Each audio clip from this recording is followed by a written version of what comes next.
Rise of the Powers of 10, number 5, Kieron Gillen, Luciano Vecchio on art here. I guess this is the final chapter of the Fall of X, the Krakoan era, except for, I guess, X-Men 700, which will likely follow up on some of this stuff.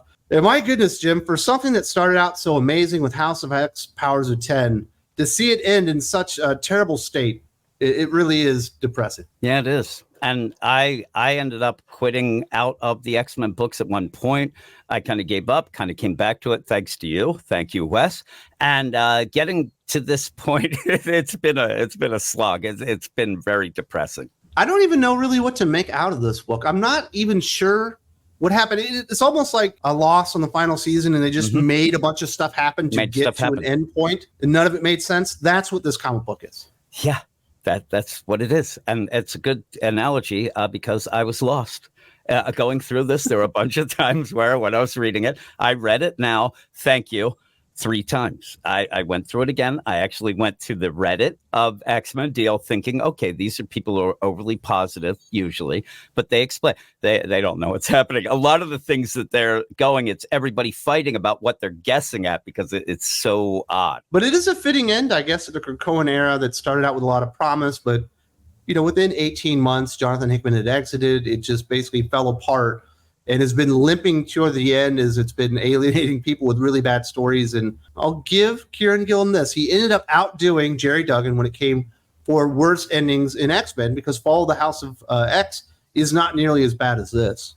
We got to start out with the art first from Luciano Vecchio. When we got into House of X Powers of 10, it was Pepe Larraz, R.B. Silva. There was a little bit of continuity there, but the art itself was actually pretty good. Kieron Gillen exposes Luciano here to the audience to show him how not ready for primetime he is by continuously calling back to those moments in the original series where you have Professor X, you have Moira sitting on the bench and everything with the big hat and all that stuff. And it just looks orders of magnitude worse than anything that we saw at the beginning.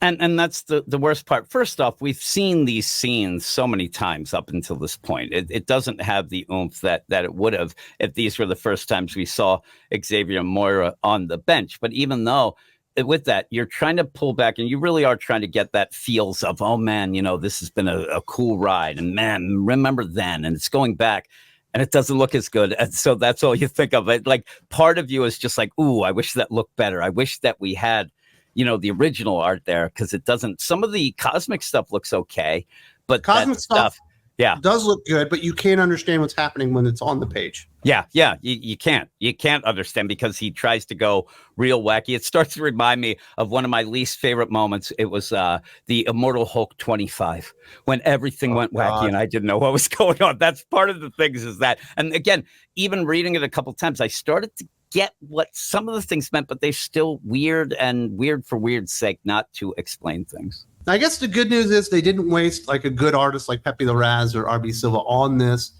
They put in their CD tier kind of artist on it, which is probably what belonged here, even though it's the big finale.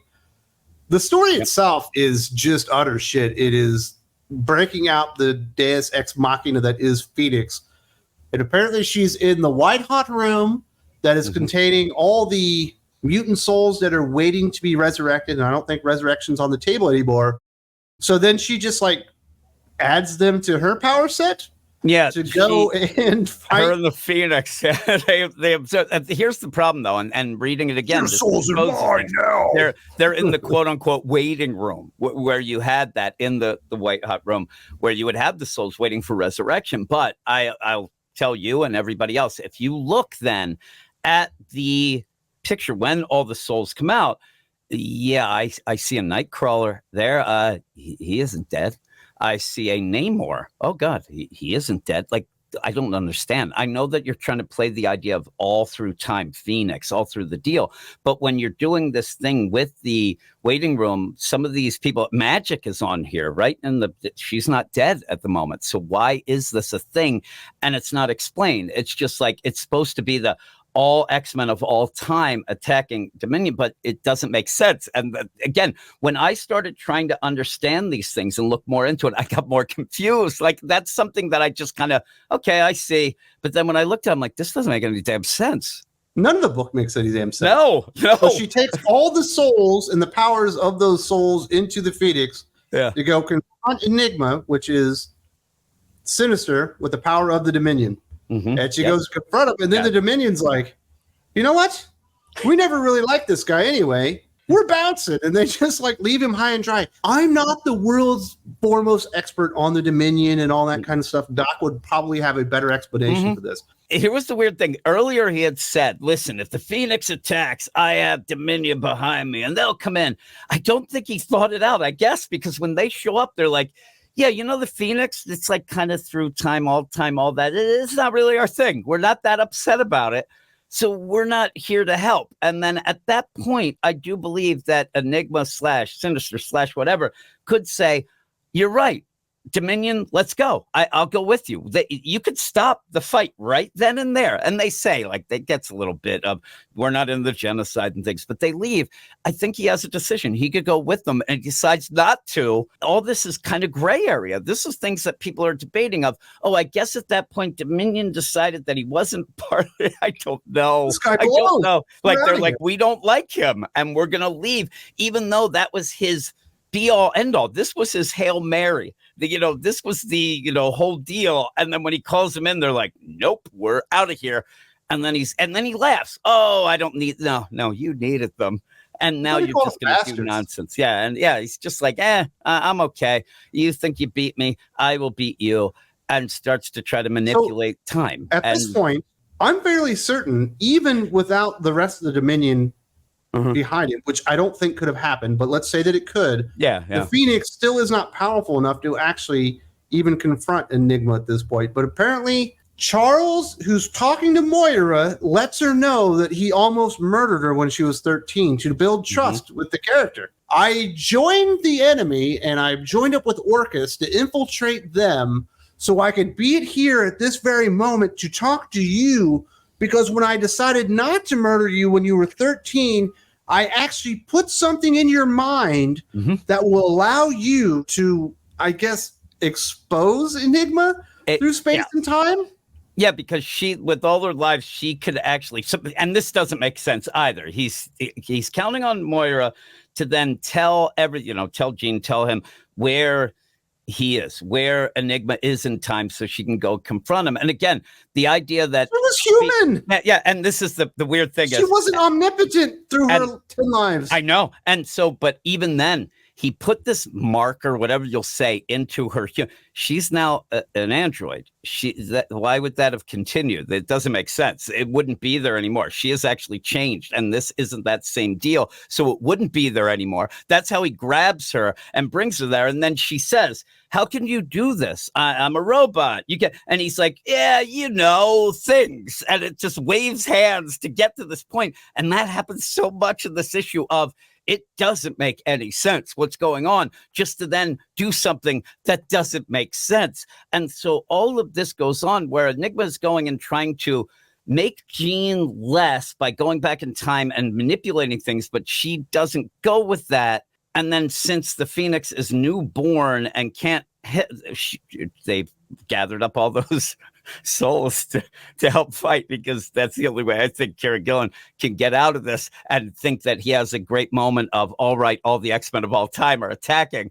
And that doesn't make sense in any sort of way for any of this. She uses her brain trigger to expose Enigma to Phoenix, even though Phoenix was literally standing right in front of him. It looked like physically to me. And so she calls out all the powers of the mutants that were in the White Hot Room and uppercuts him with Hot Claws, which I guess she got from Wolverine. Yeah, she got the Hot Claws. And that literally is how the fight ends. It ends the way it begins, with one blow. It's over, and they just all like start hugging, and Phoenix comes down. She's marking out with Scott. She's like, we won. I was like, how the fuck did you win? How does Phoenix with Hot Claws defeat the Dominion Enigma thing? And me not, and again, Doc would have more of an in and out or whatever. But even that, when I see Hot Claws doing it, I don't know why. It kind of pulls me out of the whole moment of it being Phoenix and Jean doing it. And then all I think of is, those Hot Claws, like, those are bullshit. Like, it ended up like really, like, yeah, exactly. And so it wasn't the moment that I think that maybe Kieron Gillen wanted, at least for me, because it kind of just was like, Hot Claws. And then I go and I'm like, okay, wait a minute, what happened? Like, you just did that and it's over. And it felt like the whole play was Enigma going through and trying to stop Jean from being, as strong. I'm going to keep her from going to school. Didn't work. I'm going to keep, her in Scudder. It didn't work. All these things. But in the end, you're still Enigma going against a new, the things that he was trying to do is make her less, but somehow it looked like it made her more. But then she ended up having everybody with her and then a hand wave done and then smooching with Scott. I just sat there shrugging my shoulders. It's so weird because, we've had Dominions and all that stuff in X-Men comics for a while. But when Jonathan Hickman kind of really put some real structure on it and the way that it was explained and the amount of power that they had, it doesn't seem like even a Celestial could defeat a Dominion. And Phoenix isn't as powerful as a Celestial, even with hot claws, but she was able to defeat a Dominion with one blow. I'm telling you, this is why where you had this big setup and, okay, I'm going to have all the Dominion with me. They had to bail to make you think, okay, then Enigma's less, but like you said, you thought he was already that. He was already that, but then you kind of put, and then the idea is of, oh, well, who could ever fight against all of the spirits of the X-Men? But again, that's not a thing. That's just how it ends. And this is what happens when you write yourself into a corner and you power up a character to such a degree there's literally no way to defeat the character. Legitimately. And you people, I mean, I'm sure everybody listening, they know that sort of deal. But when you have a fight like this and people bail at the last second, get knocked out, and that's why, because you can't explain how they could defeat him. And that's what happens here. It just ends up. And then in the play of Playbook 101 recently, I think in the last couple of years, whatever, what you do after this, I'm looking at Joshua Williamson as well, is you have hugs and kisses afterwards that are supposed to be the feels that make you forget what the hell you just saw and you just go with it. And that's not how it works. Well, the worst thing about all this is the data page. These gotten more and more ridiculous over time. When Jonathan Hickman introduced him in House of X Power 10, there was lots of information, lots of redacted stuff, and lots of intrigue about them. Next thing you know, within the first 6 months of Dawn of X or whatever it is, there's like a fucking recipe for chicken salad sandwiches. One of the data pages is like a poster for a concert or something like that. And they really broke down into being complete meaningless nothing. And I never looked at them. I decided to check out the one in this one that's called The Battlefield of the Rise of the Powers of 10, hoping, beyond fucking hope, that this would clear up some of the things that happened within this comic book. And it made it more fucking confusing. It almost feels like Kieron Gillen just wants you to see that, kind of go, oh, neat or fancy, and move on. And not really look at it, because a lot of this issue is more confusing the more you think or look. And that's the biggest problem of it. And apparently there's fragments of Enigma all throughout space and time now, no matter what life. There's always a piece of Enigma there, maybe? There is. Is that what all the crowns represent? That's the way I took it. Yes, the crowns are scattered. The idea is that the torture is that you're everywhere, every time, but not full. And the idea that you're going to end up dealing with all of these things. And it's him screaming. I was there, the first sea person sighted Egypt. And I'm screaming like he is now spread throughout, when I think you just get rid of him. This means somebody else is going to use it in 3 years when they've run out of ideas. Like, remember that thing Kieron Gillen did that he didn't explain well? Let's make it more confusing. Enigma war, Enigma this, Enigma that. It'll be that somebody's gathered up the pieces and we'll have the big attack going on. And whether it's Sinister himself going to grab those things because he skedaddles, he gets out. Like, everything is just, okay, I understand you're going to put the toys in the toy box here, but make it make sense. Don't just have this nonsense. And I love Section C, the tiger, the eternal foe of the Phoenix, defeated, returned to skulk in the darkness around the white hot room. Is that even a physical place? I think it's just a concept. Yeah, babe. And is he just residing in the brains and minds of people? Just there. He's just there in the brains and minds. White hot room in my life, I will be fucking happier for it. I know a lot of people didn't like that, and also didn't like the waiting room as well, that they really, for some reason, that really got them upset too. But white hot room, I don't need that. I don't need that ever again. Kieron Gillen's special stupid concept. Nah. This is the problem. He wants to be fucking Warren Ellis. He wants to be Grant Morrison, but he's not those guys. And every time he tries to reach for the fucking stars and do something that's so far out of his capability, he writes hot fucking garbage like this. Yeah, he literally is not smart enough to think of concepts like this and what the repercussions of them would actually be. He's the Icarus of comic writers. And the problem I have with Kieron Gillen is there are other people who mimic Warren Ellis and they do, Grant Morrison. And he might actually be a little bit smarter than them, but he thinks he's miles smart. Like he thinks he's genius level of all time because he's a little bit better. And it all he's smarter than Cy Spurrier. Yeah, that's who I'm thinking of, Cy Spurrier. I'll tell you, I don't know. Him and Ram V might be fighting it out. I mean, I think Ram V is a very smart guy, but these guys end up when you're writing to prove you're smart, I don't think it ever works. I like when guys who are genius level deals just write a straight up comic book. I think that's harder for some of these guys than writing something that feels smart because it's just goobly gook all over the place. Absolutely. Stop pretending like you're smart, Kieron Gillen. Yeah. It does not work for you. And then the fallout of the book, like I said, everyone was making out and celebrating because apparently they won. How they win? Don't really know how they won. Apparently it was an uppercut. You can defeat a Dominion with a punch. Okay. The fallout is because I guess Charles Xavier used his telekinetic ability to destroy a U.S. Space Force. Yep, those don't exist, but I guess in this world they do. Yeah.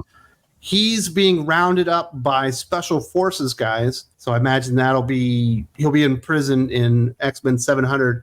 And then Moira, because if she dies, the timeline resets to her 11th life and we make things more confusing. They just put her in a pocket universe while she'll never get old and she'll be forever 13. Reading it more and more, and the idea of the 11th life, I mean, some people were saying like that robot deal, they thought, I mean, people were really like, that was the 11th. This seems to be the 11th life. And while we get it here, it might just be, which doesn't go with Moira because she's afraid of dying. This might be a life where she's just allowed to grow up and die of old age like a normal person. But that would be something she would be against because that was her biggest fear was growing old and dying. But this resets things because she's right at that time where the powers are supposed to activate and they don't. But again, that's not spelled out. Maybe show. What does it even mean? Yeah, is this real? They could, I don't know. That's what I'm saying. They could have a play where have a couple panels and show like, oh, there she is actually living normal, getting married, having grandkids, dying, whatever. Now it's just, I said to you when we talked about once this again, a little bit, writing yourself into a corner with no exit. You're just like, well, we'll just put something up there. And that's what happened. And this is what I hate about this. And writers do this. There's a ton of writers that will do these ambiguous type things. And what drives me nuts is me, you, 5 other people, 10 other people, whatever it is. By the end of this, we are going to come up with our own explanation. But then when you continue later, there's a good chance that none of us are right. Then we're confused. We don't know what happened. Give us some sort of thing. I understand what you're trying to do, but give us some sort of basis that we can say, oh, look, they could do this, or, oh, look, that's that. When you do this, everybody's like, okay. And she's, like I said, Sound of Music, running off, singing and dancing in a field, doesn't really set a basis of anything. That was just a bad comic book. And, Rise of the Powers of 10 actually started out good in the first issue. I was like, okay, there's some good stuff. It just fell apart, and this is the fitting end for Rise of the Powers of 10 and Kieron Gillen's era, or Return to X-Men, which was just fucking terrible across the board. The only people claiming they like this book or Kieron Gillen's work on X-Men and Krakoa just don't want to admit they don't understand what he was actually doing. That's what you just said. That's the key to people who like a Cy Spurrier or, even a Ram V for some points and Kieron Gillen. There are a lot of people who don't want to admit that they don't understand it. So they go and elevate it. Oh, it's great. But also then we'll throw it at, oh, you're just too dumb. You don't know. And that's what drives me nuts. I just want to read a comic, understand most of it and enjoy it. It's not fun researching and doing this and then at the end being more confused. You said you looked at the chart there, you're more confused. That's not fun, never will be, and it sucks. And I was upset every time I read it. This is a hard comic book to score. I think the art in places, especially on the Dominion Enigma stuff, when it was very abstract, was passable, but all the other stuff when it was real stuff happening sucked. And then the story, as far as I'm concerned, basically gets a 0. So I'm going to give it maybe like a 0.5 out of 5, 1 out of 10. Terrible. I'll probably go 2.5. I did like the cosmic art thing. And here's the thing. It's the worst part of it where something really cool it doesn't mean anything, or you don't like the idea of all of those. Like, it looks really cool. I'm like, oh, that's really, but it doesn't make sense. So it kind of goes back and forth. But I'll give it a 2.5. You are far too generous. I'll be the positive guy. You're going soft. This is the thing. I want to prove that's that some Gabe shit. If I ever heard it. I love the idea. A 2.5. I'm saying 2.5 out of 10. So like how you said that the deal. I'm not like a 1.25 out of 5. Yeah. So yeah, I always score by 10. I'm used to the 10. I'll go with it. Does that make more sense? I'm not saying that I think I still think you're being overall. generous. But... I might be, but I'll even go with the idea. I even said, and I was angry about it, but maybe there are some things because I kind of lapsed off that I'm not getting that would be the wow moment. I don't see them though, and I didn't see other people going. But 2.5 out of 10. And I think the wow moment is the realizations like, wow, they truly fucked up everything Hickman was trying to do. Actually, I was going to say maybe the wow moment is, wow, one of the big things at the end of this whole era is Charles Xavier getting taken away as a prisoner because he murdered astronauts. So, well, there you go. You know, there's the epitome of it. Yeah, and I'm like, yeah, prisoner. One thing that made sense in the book. Did make sense. It still is like such a bad. So I'm told bad. The outcome of this, and I don't think it was apparent in the book, is that there are only 198 mutants left because of all the ones that were waiting to be resurrected. Mm-hmm. Apparently, Orcus murdered a bunch of mutants that we never saw. Mm-hmm. And like I said, though, some of these mutants that I went in and when I started looking and reading up and things like that, some of these aren't even dead mutants. So I can't say I don't know now. But maybe that is. It thins the herd a little. They probably needed to do that at the start of the next era. If you enjoy the verbal stylings of Jim and I reviewing comic books, we do the Hot or Not podcast every single Thursday on Thinking Critical Patreon. Jim and I review all the new books at Marvel, DC, and on the indie scene. And we talk about all the stuff you definitely want to read, all the stuff you want to avoid, and all the stuff in between. If you want more of this, definitely go check out Thinking Critical Patreon. There's a link in the video description.